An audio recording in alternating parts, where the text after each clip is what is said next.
Hi, it's Patrick Hutzel from IntensiveCareHotline.com with another quick tip for families in intensive care. So today's tip is about what if a tracheostomy is delayed, especially at the moment with COVID-19 pneumonia or COVID-19 ARDS. What happens? And I have done a video about this recently in a more broader sense that currently tracheostomies are being delayed with COVID-19 pneumonia and COVID-19 ARDS. Go and check it out on my YouTube channel or on my blog IntensiveCareHotline.com. Now, to today's question, which comes from Angie. My question is that my dad can't have the tracheostomy at the moment because his oxygen levels are too high at 80% with COVID pneumonia. What are the next steps? I know there is risk involved in leaving him on the ventilator with a breathing tube too long, but waiting is the only choice I have at this time.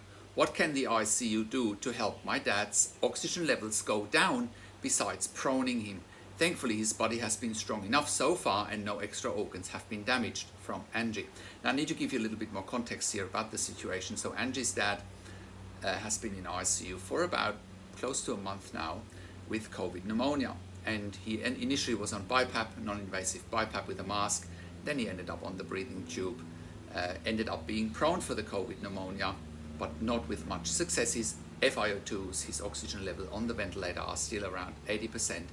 He's on high PEEP levels, which is a contraindication for a tracheostomy at this particular point in time. And Angie is obviously asking what can be done. Angie, we've educated Angie on, a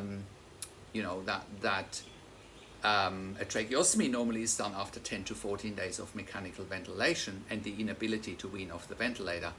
But her dad is on too much support at the moment to have the tracheostomy done. So what can be done? A, what can be done is continuing the proning.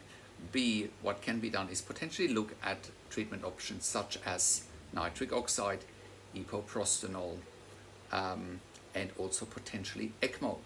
Now, if ECMO is an option, patients on ECMO most of the time end up on heparin, which is a blood thinner, which then might be a contraindication for a tracheostomy as well. So it can be a tricky situation what you're facing at the moment, but most ICUs are not transparent with what treatment options might be available if proning isn't working. Obviously when there's COVID pneumonia, what we're also seeing, there's often always or not always, but sometimes there's also another infection coming on top of that, either a fungal infection or a bacterial infection on top of the COVID infection, which then needs antibiotics or antifungal medication depending on what infection is on top of the COVID. I do understand from our conversations we've had, Angie, that your dad already had the standard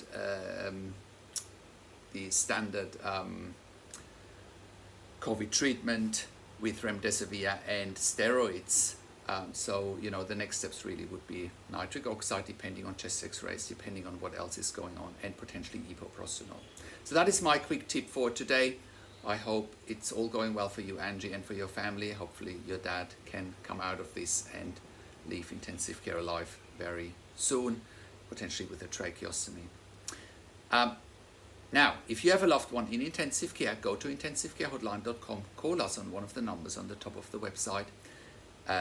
Like this video, comment below what you want to see next or what insights you have from this video. Subscribe to my YouTube channel and click the notification bell.